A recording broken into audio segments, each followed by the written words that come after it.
Atos capítulo 21, vamos ler hoje o versículo 8 e o versículo 9 da palavra de Deus, que diz o seguinte: E no dia seguinte, partindo dali, Paulo e nós que com ele estávamos, chegamos a Cesareia e entrando em casa de Filipe, o evangelista, que era um dos 7, ficamos com ele. E tinha este 4 filhas donzelas que profetizavam. Até aí a palavra de Deus. Eu aproveito a oportunidade para saudar a você neste dia com a paz do Senhor Jesus e me alegrar junto com você de que nós estamos aqui diante da palavra de Deus, alimento santo, alimento espiritual do alto para as nossas vidas. E ao ler estes 2 versículos, eu me alegrei com a realidade da casa de Filipe. O que nós vemos aqui é que Paulo, neste processo agora de viagem, por que não dizer de regresso a Jerusalém, ele passou por casa de Filipe e ficou ali, ou seja, ele se hospedou na casa daquele obreiro. Nós encontramos 2 informações aí somente neste versículo acerca de Filipe. Primeiro é que ele diz aí o texto, no caso do escritor de Atos, não é? O Lucas, ele diz: este era Filipe o evangelista. Mas depois de evangelista, diz que este era um dos 7. Se você se lembra em Atos capítulo 6, um dos 7 significa um daqueles varões que foram separados para o diaconato, quando houve uma certa questão, né, acerca do serviço, da divisão das coisas e etc., no meio da igreja. Então Pedro e os apóstolos decidiram chamar a congregação para que levantassem entre eles 7 varões cheios do Espírito Santo e de sabedoria para estarem na frente daquele tão importante negócio. Então, ali foi o princípio, não é, deste ministério das coisas materiais, chamado o diaconato. Nós conhecemos como os diáconos hoje, e apesar de estarem cuidando, segundo as palavras bíblicas, das mesas, ou seja, das coisas materiais na igreja, eles deveriam ser, conforme a instrução dos apóstolos, homens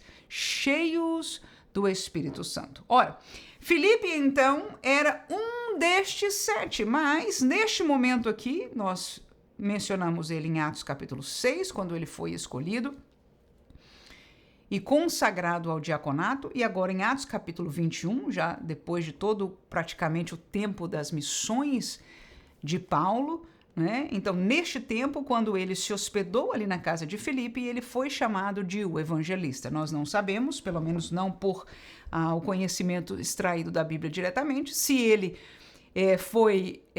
vamos dizer, se tornou já um ministro da palavra, não é? Portanto, tornando-se um evangelista, ou se era porque ele era um diácono que evangelizava tanto, o que ele mais fazia era evangelizar, e por causa disso ele era conhecido como Filipe o evangelista. Nós não sabemos ao certo. O fato é que, de uma ou outra coisa, este irmão Filipe, glória a Deus, não só dava testemunho há anos atrás, testemunho que a igreja pôde contar com ele, aleluia, dizer o seu nome entre as listas destes homens cheios de sabedoria e cheios do Espírito Santo, mas agora, anos depois, ele também estava fazendo a obra do Senhor, aleluia, de maneira a ser conhecido como Filipe o evangelista.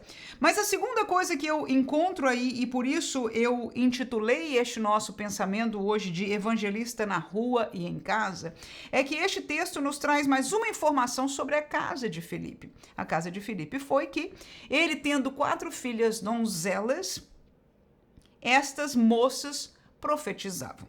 E sem entrar nos pormenores do que isso signifique ou deixe de significar, uma coisa é certa, é que elas estavam afincas, relacionadas com coisas espirituais, com coisas de Deus, com coisas relacionadas à edificação da igreja do Senhor Jesus. Portanto, o que eu vejo é que Filipe tinha na sua casa, através da realidade de suas filhas, fruto do seu ministério também. não só um ministério de pregar o evangelho fora e os de casa conhecerem este mesmo evangelho. Amém? Portanto, o evangelista fora ensina o caminho do Senhor Jesus, ensina o caminho do arrependimento, ensina o caminho da verdade de Deus, e dentro de casa da mesma maneira.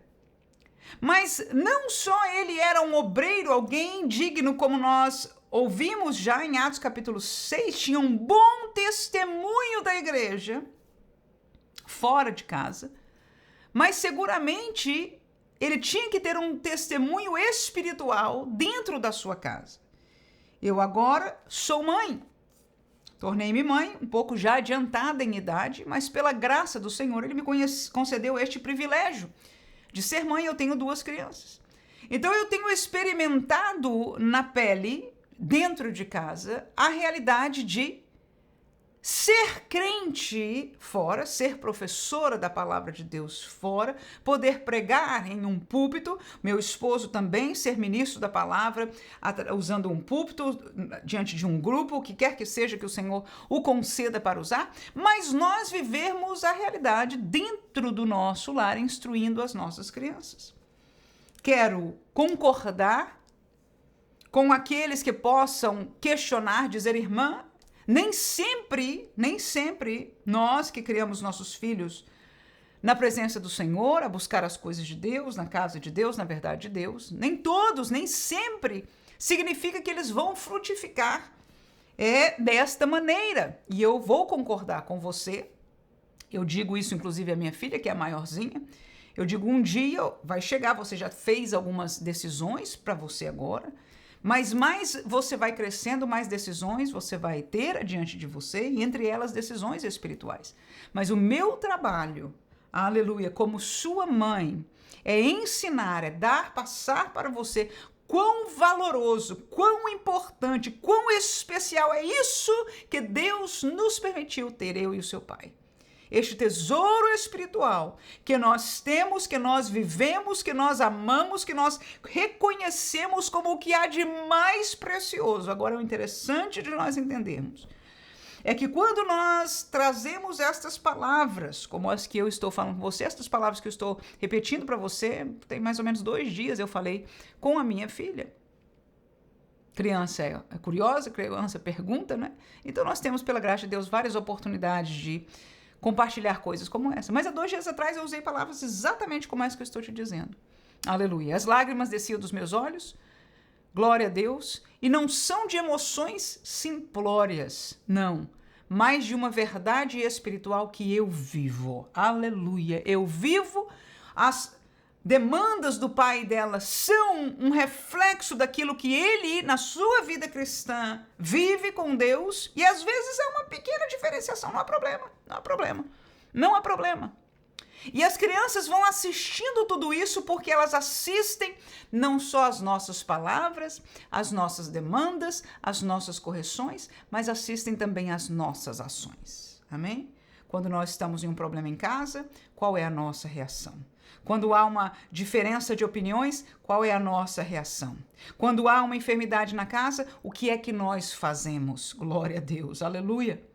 Nós oramos, nós buscamos ao Senhor. Quando nós temos um problema familiar, nós buscamos ao Senhor. Como é que nós resolvemos? Como é que nós decidimos as coisas dentro de casa? Como é que nós, inclusive, corrigimos aos nossos filhos?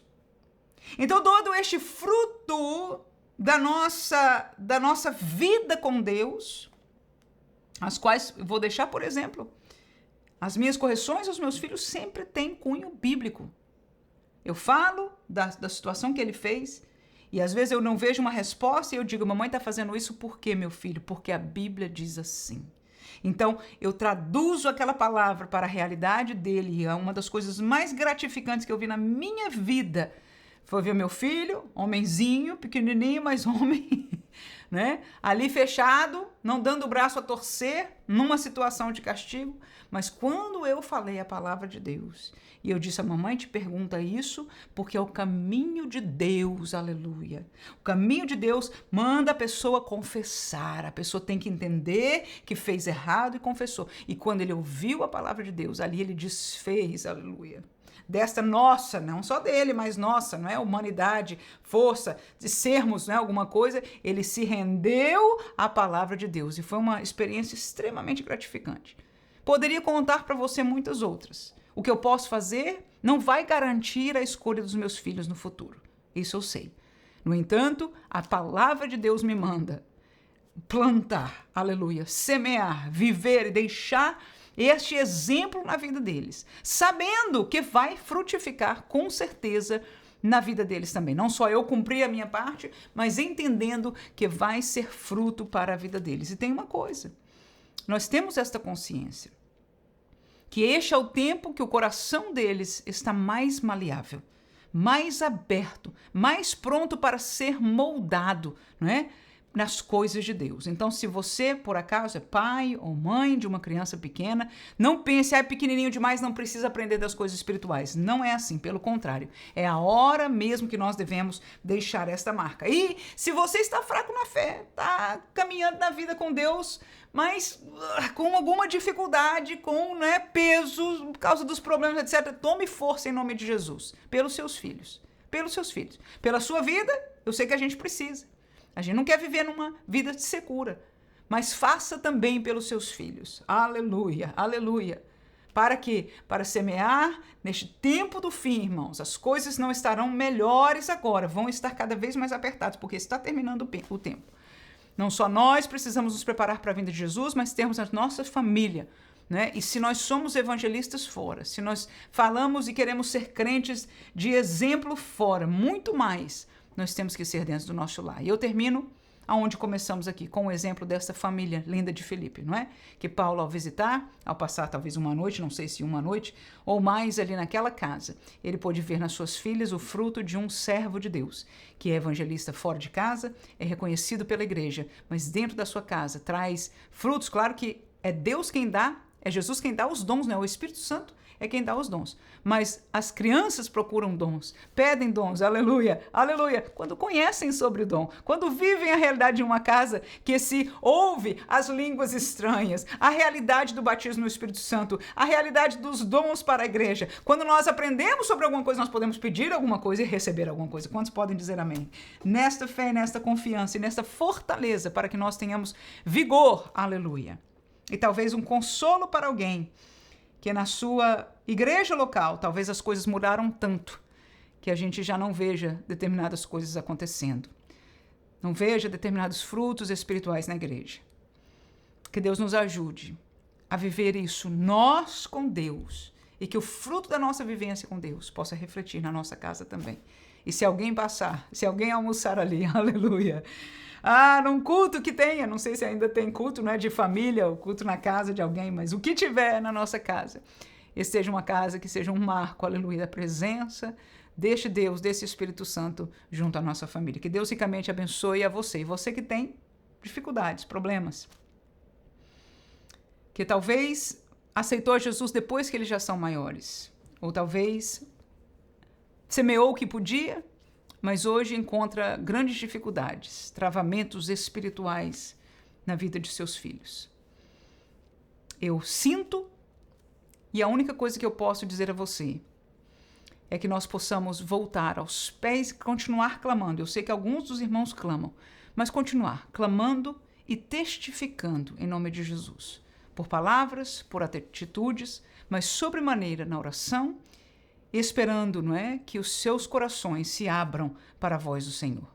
Que a voz de Deus seja cantada na nossa casa. Que a voz de Deus se escute ouvida em nossa casa, na leitura da palavra, nas orações, em nome de Jesus. Para que essa voz entre, em nome de Jesus, nestes corações e possa encontrar lugar outra vez e trazer a vitória espiritual para o seu lar. Esta é a minha oração, fica com você neste dia. E espero que a sua oração também fique conosco, com a minha família, para que Deus continue nos ajudando, porque até aqui, não é, nos ajudou o Senhor. Que Deus abençoe em nome de Jesus. Amém.